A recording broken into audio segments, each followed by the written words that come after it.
बात green energy की हो और जहां पे रिन्यूएबल एनर्जी का हमारी भारत सरकार का टारगेट 500 गीगावाट का, वहां पे मुकेश अंबानी कैसे दूर रह सकते हैं। मुकेश अंबानी की सोलर की कंपनी जिसमें उनका 40% हिस्सा है, हम बात कर रहे हैं Sterling and Wilson SW solar की। बहुत दिनों से मैसेज आ रहे थे तो एसडब्ल्यू सोलर के ऊपर वीडियो क्यों नहीं लेके आ रहे। जी, आपकी दुआ कबूल हो गई, आपकी विनती कबूल हो गई और ये वीडियो आपके सामने है। तो प्लीज डिटेल में देखिएगा, पूरा देखिएगा, अंत तक देखिएगा, ताकि पूरा चीरफाड़ ये आपको ये डिसीजन लेने में हेल्प कर सके कि क्या आपको ये लेना है या नहीं लेना। बहुत इंटरेस्टिंग कंपनी है। सबसे पहले चलते हैं इसके फंडामेंटल्स के ऊपर। फंडामेंटल्स के लिए हम screener.in को यूज करेंगे, फ्री की वेबसाइट है, आप इसको जरूर यूज कीजिए।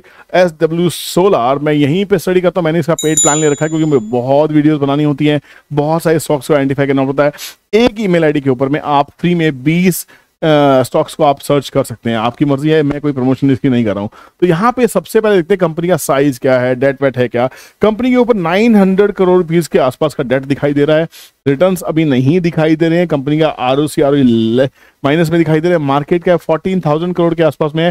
करंट प्राइस 632 के आसपास में है। अब सोलर इंडस्ट्री की स्टार्टिंग अभी हुई है, अगले 5 से 6 साल के अंदर में हम बहुत बड़ा पावर जनरेशन सोलर के थ्रू करने वाले, इसमें कोई डाउट नहीं है। सोलर, विंड, हाइड्रो सब चीजें हमारे बीच में आने वाली हैं। बट सोलर बहुत बड़ा गेम प्ले करेगा क्योंकि हमारी जो कंट्री है उसकी जो पोजीशनिंग है ग्लोबली, वो ज्योग्राफिकली हम बहुत अच्छे पॉइज हैं, हमारे पास धूप की कमी नहीं है। तो उस धूप को ऊर्जा में, उस धूप की ऊर्जा को बिजली की ऊर्जा में कन्वर्ट करने के लिए हम सोलर इंडस्ट्री में काम कर रहे हैं। यहाँ पे मार्केट कैप बहुत छोटा सा है, करंट प्राइस 632 के आसपास में। फंडामेंटल्स अभी कुछ खास नहीं दिखाई दे रहे। फ्री कैश फ्लो नेगेटिव है। प्लेज परसेंटेज 34% के आसपास में, कंपनी थोड़ा बहुत प्लेज भी कर रखा है। पर नंबर ऑफ इक्विटी शेयर है कितने, 23 करोड़ शेयर्स की इक्विटी है, बहुत छोटी सी इक्विटी है। और ये भी है किसके पास में, ये पब्लिक के पास में सिर्फ और सिर्फ 28% इक्विटी है। यहाँ पे एफआईज की थोड़ी सी एंट्री 10% के आसपास एफआईज ने थोड़ा हाल की पोजीशन निकाली है। प्रमोटर अपना माल जितना है उतना ही लेके बैठा हुआ है। इंस्टीट्यूशन ने भी थोड़ा सा माल बेचा है। पब्लिक ने थोड़ी सी एंट्री करनी स्टार्ट की। पब्लिक की आदत होती है कि जब कोई चीज न्यूज में आती है तो हम लेते हैं, इसलिए मैं कहता हूं हमेशा स्टॉक को वॉच लिस्ट में पहले डालो। खरीदना है या नहीं खरीदना फाइनल डिसीजन आपका होना चाहिए पूरी स्टडी करने के बाद में। तो यहाँ पे बहुत अच्छा नहीं दिखाई दे रहा। बट पीएनएल की अगर बात करते हैं तो क्या कंपनी में कुछ टर्न अराउंड होता हुआ दिखाई दे रहा है। इंटरेस्ट कॉस्ट की बात करते हैं तो इंटरेस्ट कॉस्ट कम होती हुई दिखाई दे रही, थोड़ा सा इंटरेस्ट कॉस्ट काफी कम हुआ है। तो इसका मतलब ये कि कंपनी ने अपने डेट रीपे किए हैं और यहाँ पे जो लॉसेस थे कंपनी बहुत बड़े बड़े, वो काफी हद तक कंप्रेस हुए हैं। 48 करोड़ के लॉसेस रह गए हैं। मार्च 2011 में कंपनी के लॉसेस थे 211 करोड़, उससे पहले मार्च 2023 में कंपनी के लॉसेस थे 1175 करोड़। तो यहाँ पे ये लॉसेस कम होते हुए दिखाई दे रहे हैं। आने वाले टाइम में सेल्स बढ़ेगी तो और अच्छे से रिवाइवल करेंगे। एक टाइम पे कंपनी 5,000 करोड़ के आसपास की सेल्स करती रही, 8,000 करोड़ की सेल्स भी करती रही। ये सेल्स गिर के 2,000 करोड़ पे रह गई, 3,000 करोड़ पे। वापस थोड़ा सा ट्रेलिंग 12 मंथ्स में सेल्स इंक्रीज होती हुई दिखाई दे रही है। प्रॉफिट मार्जिन जो नेगेटिव में थे वो पॉजिटिव होते हुए दिखाई दे रहे हैं। तो कहीं ना कहीं टर्न अराउंड की पूरी संभावनाएं इस कंपनी में शायद आपको दिखाई देंगी। तो इसको वॉचेस में जरूर रखिएगा, ठीक है। चार्ट की बात करते हैं तो चार्ट क्या कहता है। चार्ट ये साफ साफ कह रहा है कि भैया जब भी एक बढ़िया फॉल आती है इसमें शिकारी आके माल उठाना शुरू कर देते हैं, ठीक है ना। कंसोलिडेशन होता है, अब दोबारा से बड़े बायर्स इसमें आना शुरू में, करेक्शन भी इसकी हो गई है। तो कहीं ना कहीं एक राउंडिंग फॉर्मेशन कंप्लीट होता हुआ दिखाई दे रहा है। तो 625 रुपए के ऊपर अगर ये कंपनी सस्टेन करती है तो इसमें और बड़े इन्वेस्टर्स आते हुए दिखाई दे सकते हैं। इसको रीवेरीफाई करने के लिए हम चलते हैं ट्रेंड ट्रेडिंग कैलकुलेटर के ऊपर में, जो आने वाली क्लासेस में सभी स्टूडेंट्स को बिल्कुल फ्री मिलने वाला है। एसडब्ल्यू सोलर को हमने डाल दिया है। यहाँ पे बहुत ही क्लियर है कि 625 के ऊपर इसका ब्रेकआउट होगा, सस्टेन करना चाहिए, वॉल्यूम्स होनी चाहिए। हल्की फुल्की वॉल्यूम सस्टेन नहीं करती है स्टॉक मार्केट के अंदर में। नेक्स्ट जो पड़ा होगा रेजिस्टेंस 650, 676, 702 के आसपास तक ये पोजीशंस जा सकती हैं। नीचे में सपोर्ट 600 रुपए के आसपास में मेजर सपोर्ट इसका दिखाई दे रहा है। अब ये इसको वेरीफाई एक बार चार्ट के ऊपर कर लेते हैं।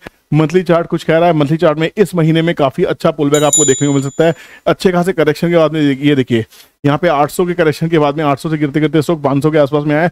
बहुत बढ़िया इसमें करेक्शन मिली है, 35-40% की करेक्शन इसमें ऑलरेडी हो गई है। ऐसी करेक्शन के बाद में स्टॉक एक सपोर्ट जोन के आसपास में दिखाई दे रहा है। ये सपोर्ट जोन है, ये सपोर्ट जो आप देख सकते हैं पहले रिजेक्शन थी, यहीं पे एग्जैक्टली इसने सपोर्ट लिया है। तो यहाँ पे when resistance become support it is a change of trend with the volume support. तो यहाँ पे कह सकते हैं कि इसमें थोड़ा सा टर्न अराउंड होता हुआ दिखाई शायद दे रहा है। तो यहाँ पे 625 के ऊपर अगर रहती है कंपनी तो यहाँ पे एक अच्छा खासा रिटर्न इसमें देखने को मिल सकता है। बाकी आपकी समझ क्या कहती है मुझे जरूर बताइएगा। मंथली चार्ट तो बहुत ही क्लियर है। डेली चार्ट की बात करते हैं तो डेली चार्ट के ऊपर भी थोड़ा सा टर्न अराउंड होता हुआ दिख रहा है। तो यहाँ पे हम इन चीजों को बिलीव कर सकते हैं। यहाँ पे किसी ने बड़ी पोजीशन तो उठाई है, पक्की बात है। आप देख सकते हैं हैं ये बड़ा बायर कोई तो इसके अंदर में आया है और धीरे धीरे पोजीशंस इसमें बननी स्टार्ट हुई हैं। तो पूरा ब्रेकआउट जो है वो यहाँ पे इसी जोन, ये जो जोन है, ये देखिए ये जो जोन है ये 625 के आसपास का जोन है। जब पहले ये पूरा का पूरा सपोर्ट की तरह काम कर रहा था, इसके नीचे स्टॉक गिरा, वापस उसके ऊपर जाने की तैयारी, जब इसके ऊपर चल के यहाँ पे सपोर्ट बनाए तो आप इसमें पोजीशन लेके छोटे से स्टॉप लॉस के साथ पोजीशन बनाई जा सकती है। पर ये सब एनालिसिस प्योर टेक्निकल्स है, प्योर फंडामेंटल्स है, ये टिप नहीं है। टिप में और एनालिसिस में अंतर है।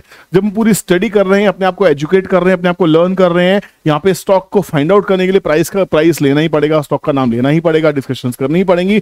तो प्लीज बट इसको कोई टिप ना समझिए, प्लीज आपकी मर्जी होनी चाहिए लेना है या नहीं लेना। पूरा डिटेल कैसा लगा, एनालिसिस कैसा लग रहा है, प्लीज कमेंट सेक्शन में कमेंट कीजिए। और अगर आप सीखना चाहते हैं, वेल्थ क्रिएशन की जर्नी में शामिल होना चाहते हैं, तो हमारी आने वाले 4 शहरों में क्लासेस होने वाली है।